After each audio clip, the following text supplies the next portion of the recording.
guys, welcome back to the Lovin Dubai show. Today we're joined by Jennifer Sault, the founder of Thrift for Good, combining her passion for the environment along with fundraising for incredible projects. Join us as we delve deeper into her inspiring story. Thank you so much for being here. We're so excited to have you. Sorry we're late, but we really appreciate your time. I'm so happy to be here. Thank you for having me. Not at all. Well, thank you for being here, as Casey has said. So my first question for you is that you are giving.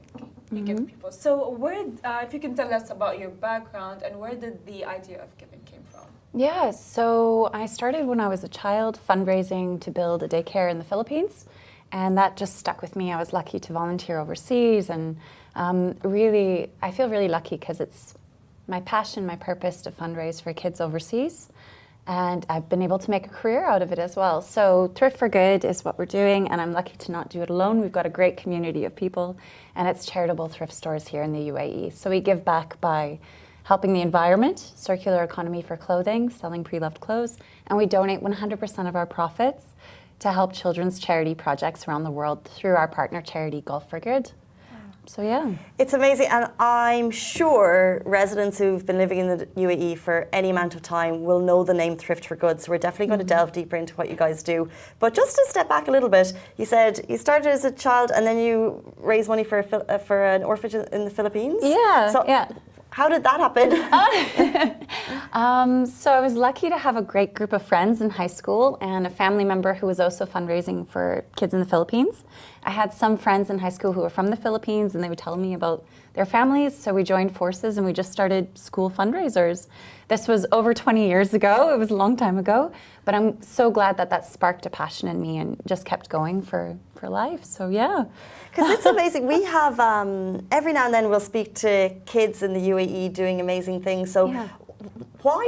where do you think your passion, where did it spark? Where were you like, this could really impact people, so I want to help? Do you remember a moment or where did that come from? So that's a great question. I think as a child, I just felt very moved by what was happening for people around the world, and I wanted to do something. And, you know, as a kid, maybe it was that spark of inspiration and wanting to do something, and then starting it off and knowing how good it feels to help and learning the stories of who we're helping. I think a small spark at that age can lead into something so much bigger. It's easier to be influenced when you're a kid to do good, I think, if you have the right motivations, incentives, and encouragement. Yeah. 100%. But I have a question is that, of course, you know, we grow up. Yeah. And as we grow, our passions do change over time. Like what I wanted to be when I was younger at 5 years old is not what I wanted to be when I was 12, 13 or in my teenage years. So would you say, how did you manage to have this passion stay within you and actually implement it and I would say create such a platform? That's a very good question. Yes. So I also went through my, I knew that I wanted to spend my life helping kids and I saw it was possible and I loved it. But, I had no idea how to do that. Okay. So I actually studied microbiology. I don't use microbiology anymore. And, my path did this, but ultimately I landed in fundraising because that's what I found was the way that I can most easily give back and support people on the ground who know the local context and who can really lift up the kids in the most appropriate way. So, and being in Dubai is great for fundraising. So I feel that's how I can help the most with my community of support here in Dubai. There was a little bit of this with one central target. Yes. So I feel lucky to have had that passion from a young age and have been able to make a career out of it and to be able to do something with my life to give back. You mentioned Dubai is a great place for fundraising. How was it? Let's go back to the start of Thrift for Good. Yeah. And we are very compassionate people, but actually maybe the methods to give back they're not everywhere. They're not in your face. So was it easy to create what you've done or were there obstacles along the way? Oh, of course. There's always obstacles in everything, right? We're very lucky to be able to do what we do from a legal standpoint here in the UAE, but I know it can be challenging for charitable organizations to figure that out, to navigate it, to get it set up. But we're so lucky to have the UAE government's support. I used to work with Golf for Good, which is the charitable organization we're doing this with. And this is where Thrift for Good was born. Essentially, we're receiving phone calls of people wanting to donate their clothes, and we started selling it at markets to raise extra money for the kids. But I'd say the challenge is, I mean, like any new business, it's building an infrastructure. There's such a demand here for secondhand, and there's so many clothes to be processed. So it was building a whole system. How can we make a zero waste process for these clothes? How can we, get the community together, get volunteers, and organize in that way? We're 3 years young, 3 years strong, and it's growing really fast. There's always obstacles, but we're happy to overcome them as they arrive. So yeah. So of course, thrifting as well plays a huge role to the environment. Yes. So not many people are aware of that. How would you say you have raised awareness towards thrifting for good, whether it's for humanitarian purposes or even environmental purposes? Yeah, so every day we're talking about the effects of fashion on the environment. We hold a lot of workshops to educate people, and is it okay if I go into some of those facts now, just to give some context? 100%, yeah, 100%. So a lot of people don't know that fashion is very straining on the environment. It takes a lot of resources in terms of water, a lot of carbon emissions, a lot of things to produce fabrics. And with fast fashion being so popular, there's a lot of pressure on clothing brands to mass produce clothing every single season for the lowest price possible, which means a lot of brands are turning to cheap fabrics that contain polyesters, plastics. There's a huge microplastic problem in our oceans. I've read stats that are terrifying, like 70% of breast milk in the US has plastic in it now, and 30% of all of those plastics are coming from clothing. Also, the dyes that are used in cheaper fabrics often contain mercury and harmful substances. There's massive amounts of water pollution. It's harmful also for our health when we wear this on our back. I could keep going. There's a lot of stats, but the most scary is 150 billion clothes are being produced every single year, cheap prices, and 3/5 of those clothes go into the landfill within the first year of their life. So when we lead this culture of buy, consume, throw, we're really killing the planet and people. There's so much slave labor, child labor, atrocities happening in terms of, clothing production. So I think it's really encouraging people to choose something more sustainable. And with Thrift for Good, we're hoping to make circular economy, secondhand fashion more accessible. A lot of the times people, there's a bit of a stigma against secondhand, and we combat it by offering only perfect quality items. So when people come to our stores, the price is better.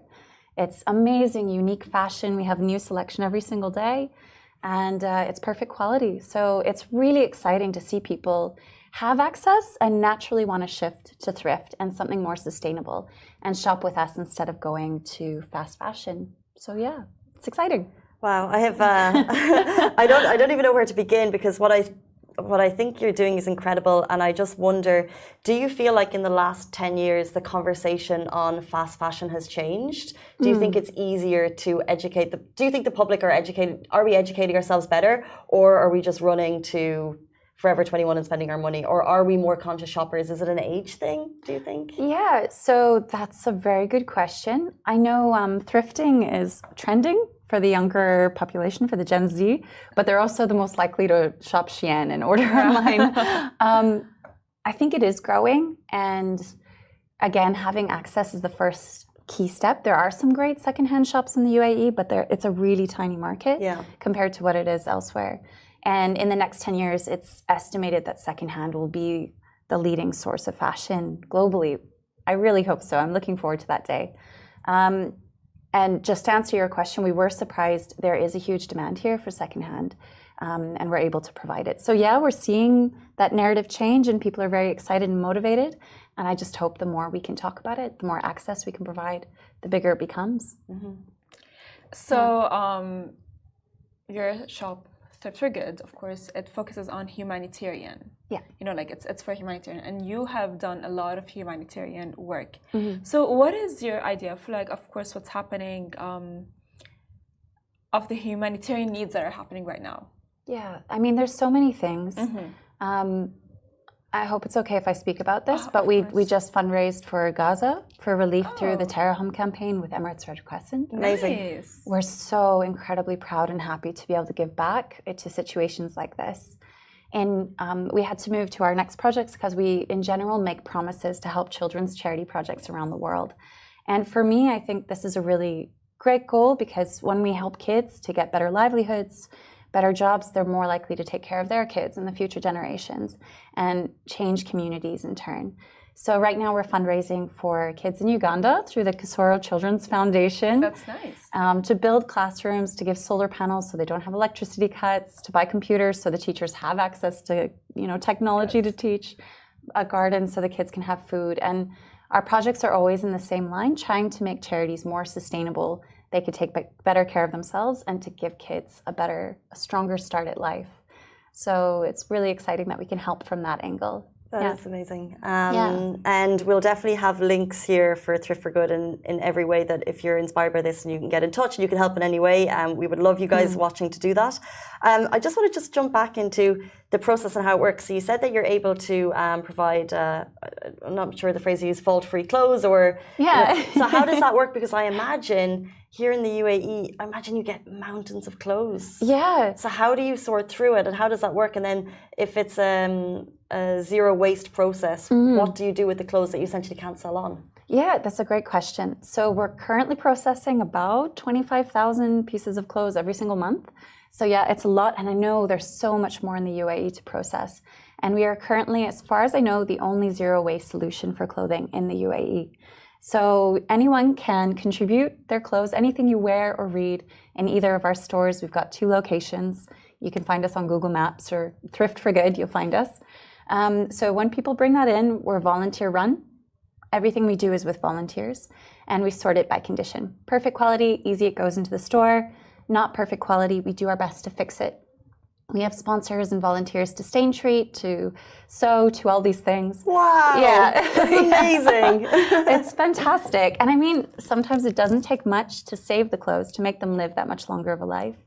Otherwise, we're at flea market every single weekend selling the stuff we can't repair to local communities for a great price. Or with Kiswa, we send it to India to recycle into carpet and furniture. And we also work with amazing upcyclers here in Dubai that will take, that stained pair of denims and turn it into something amazing. So it's really exciting what can be done with clothing with a little creativity.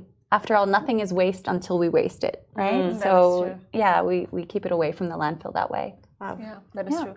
So at the beginning, you have mentioned that you have faced some challenges, of course, because you said nothing just passes by like that. So what is the biggest challenge that you have faced, creating this amazing, I would say, business, Thrift for Good? Yeah, it's a very good question. So I think it's always capacity. We donate 100% of our profits to help children's charity projects. And what that means is we keep our expenses as low as we possibly can because it doesn't take much to change a child's life. 1,500 dirhams is enough to sponsor a child in Tanzania for an entire year. So when we're making payments, I'm not thinking like, okay, 1,000 dirhams to do for, Wi-Fi this month. I'm thinking that's a child. So with that, it's always this capacity play of how much do we want to spend to compromise to grow? How much can we do with volunteers and finding that right balance to be able to have a massive impact. So our goal is to have sponsorship to cover our costs so we can grow that way and we can donate 100% of everything.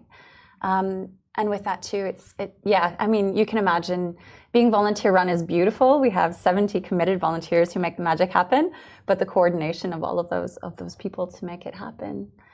I don't know if that answers your question well, but capacity. It certainly does. Guys, 25,000 pieces of clothing are coming through. You've got 70 volunteers working. All of the proceeds go to charity. Yeah. What an amazing thing that you're doing, Jennifer. We really appreciate your time. Where are the locations and how can people get in touch with you to find out more if they can help? Yeah, so our locations, we have 2 locations, one on the Palm Jumeirah in the Golden Mile Galleria building and one in Times Square Center, which is Sheikh Zayed Road, Al Manara. Upstairs on the first floor. You can find us on Google Maps. And if anyone wants to get in touch, contact us on social media, send an email. You'll find our contact details on our website or just pop into store. That's the most fun. Really, we would love your help. If you have time to volunteer, like I said, we desperately need it. If you want to declutter your closet, come on in. Or if you want to shop sustainable fashion, where you're placed to go for that. So thank you. Thrifting, love that so much. That is all we have time for with Jennifer, and it comes to the end of our show. Guys, remember 5 p.m. is that media briefing on the weather that's coming in towards the weekend. Brawley's out, don't wash your car. That is all we have time for the show today. We'll see you tomorrow morning, same time, same place. Goodbye from me. Goodbye from me. Thank you.